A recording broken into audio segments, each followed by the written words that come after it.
Hey guys, what's up? This is Pantsar Dragon, and today we'll be going over 20 tips to help improve as an AD carry. Now before we start the video, I'm in no way a challenger AD carry. I play in most at a Diamond 1 level, and my main role is jungle for the new people watching my channel. And the only experience I really have with AD carries is playing as a support and watching what the AD carries do, and then I would just copy that and put that into my own playstyle when I was played as AD carry. And also this video is directed to all kinds of players, whether you're a novice or an intermediate player. So yes, with all that being said, let's get started. Alright, so since there are 20 tips, we're going to be going over them pretty briefly, so we can make this a pretty not lengthy video. Anyways, first tip, push the tower after kill. So obviously, when you get a kill, you want the enemy to miss all the CS, especially if it's an AD carry. And also, you get the wave to push onto you since the tower does kill all the minions and the wave stops at their tower.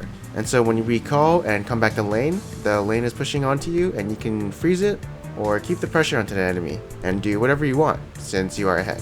Second tip, let the lane push and freeze it. So most times you want to stick with this mentality, as first of all, it is safer to farm behind the river, and if you are ahead you can deny them CS since they don't want to really trade with you, which can force the enemy into a position where they can't CS because you are essentially denying them whenever they want to go for a last hit. And it also leaves the enemy unsafe since they're overextending to go for that last hit, and they could be vulnerable to a gank.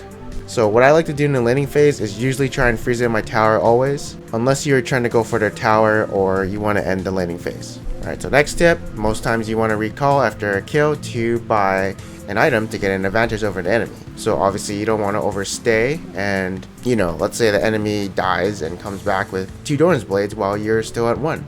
You won't essentially have an advantage over him until you've gone back and bought your items.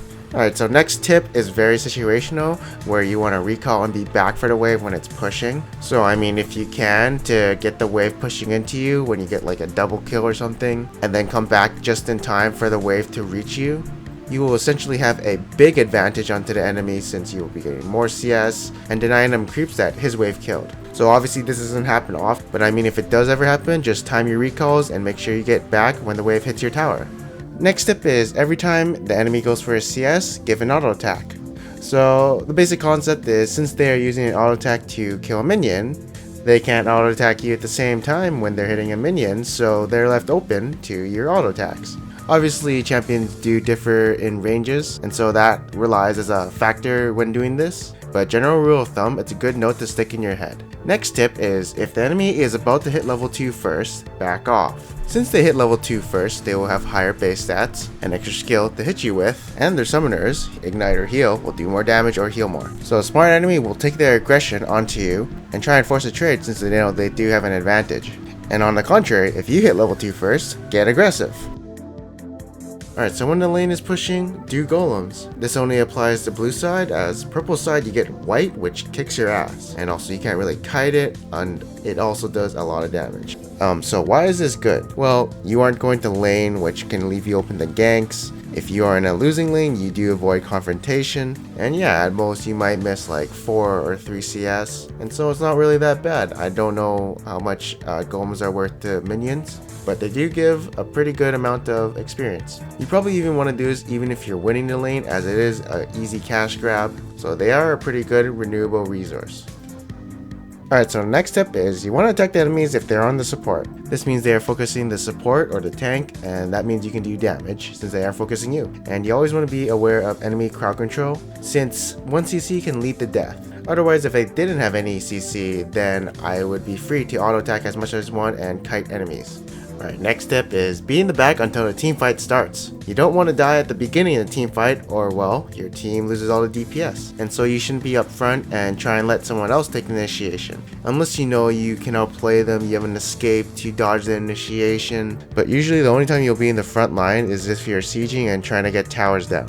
And if you do get caught out by like some sort of initiation or crowd control, you'll just learn next time that you won't get caught out like that since you know what's going to happen. Alright, so if you lose your lane, keep pushing out bot and just try and CS and catch up. This is the best thing you can do, as it does force the enemy carry who won his lane back down to where you are, and he won't be involved in team fights since he's gotta get the CS that you pushed into his tower. And if you go mid, where usually the AD carries go after they got in your tower, you probably won't be as useful as him since he does have more items since he won the lane, and yeah, you'll eventually bust his tower. Just remember, you want to prioritize CS and catching back up if you're behind. And if your team is stronger 5v5, let's say you're mid and top 1, then yeah, you might want to be grouping.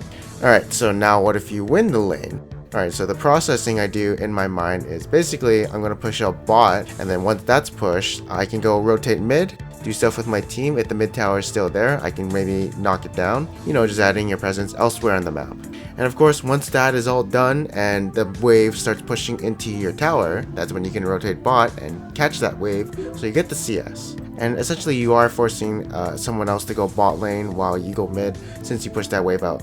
Now, if you are strong or fed, or when you are at your power spike when you have these items, that's the time when you should be grouping with your team and say, let's do something. I can shred their whole team and kill them as long as you peel for me or something like that. You just gotta know your power spikes and when to abuse them. This all falls under the category of if you can win 5v5s, well obviously you're gonna want to group. So that kind of falls under all roles. And yeah, let's say you're Vayne 8-2 and you're just split pushing all day. You might want to group and help your team a bit, since essentially you are the whole team or half the team or whatever. So it might be a good time to lend your team your power. Alright, so if you're sucking in lane, try to farm and avoid damage. If you don't know the matchup or you're just getting outplayed, like the enemy's better than you, the least you could do is try to avoid damage and just farm up. This way, once mid-game does come around, maybe your team won on the other side of the map, and when team fights do come around, you could be useful since you did farm up a bit and have some of your items. I usually switch to this mindset when I see that I'm getting destroyed in lane.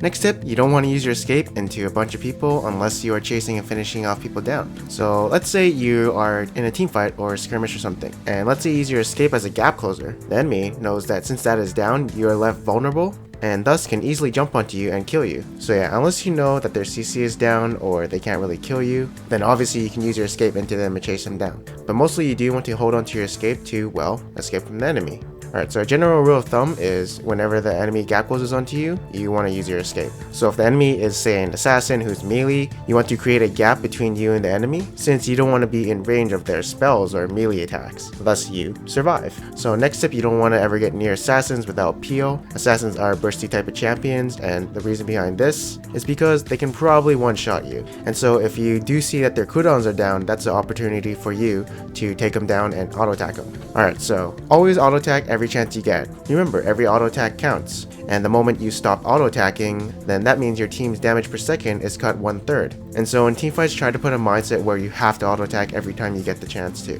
Alright, so if the support roams, stay back and don't get caught. So since the enemy knows that you're 2v1, they will get aggressive on you and do anything to catch you out and kill you. And so you're just going to want to back off and give up some creeps, or at least try and get in range for experience range without getting caught by any kind of spells.